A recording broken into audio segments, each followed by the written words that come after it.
રામાપીર બાપા, મેં કોઈની સીમ નથી સારી, કોઈને માં ઢોર નથી સાર્યા, એવી કઈ રાવ ફરિયાદ છે તમે મને રાજ દરબારમાં બોલાવ્યો? અરે રતન કાકા, તમારી કોઈ જાતની રાવ કે ફરિયાદ છે નહીં. આજે તો મારે તમારા જેવું એક કામ પડ્યું છે એટલા માટે તમને રાજમાં બોલાવ્યા રતન કાકા. અરે રામાપીર બાપા, મારી જોગું તમારે કામ પડ્યું છે? હા રતન કાકા, પિતાજીએ મારા ઘડિયા લગ્ન લીધા છે. દેશ વિદેશ બધે મારા લગ્નની કંકોત્રી લખી છે રતન કાકા. પિંગલગઢ બેન સગુણાને નથી લખી, એટલા માટે પિંગલગઢ તમારે મારા લગ્નની કંકોત્રી લઈ બેની સગુણાને તેડવા માટે જવાનું છે. અરે રામાપીર બાપા, પિંગલગઢ તો 360 ગાવ થાય, કારી જાઓ કારી પાછો આવવું. પણ અરે રતન કાકા, શું પણ કરો છો?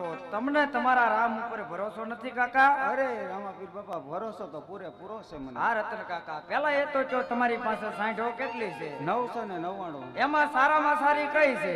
સારામાં સારી બે છે, મન વગી અને પવન વગી. અરે રતન કાકા, આ વળી મન વગી અને પવન વગી એટલે શું રતન કાકા? અરે રામાપીર બાપા, પવન વગી એટલે પવનના જોગે જોગે હાલે, અને મન વગી એટલે આપણા મનને જેમ હાંકીએ એમ હાલે.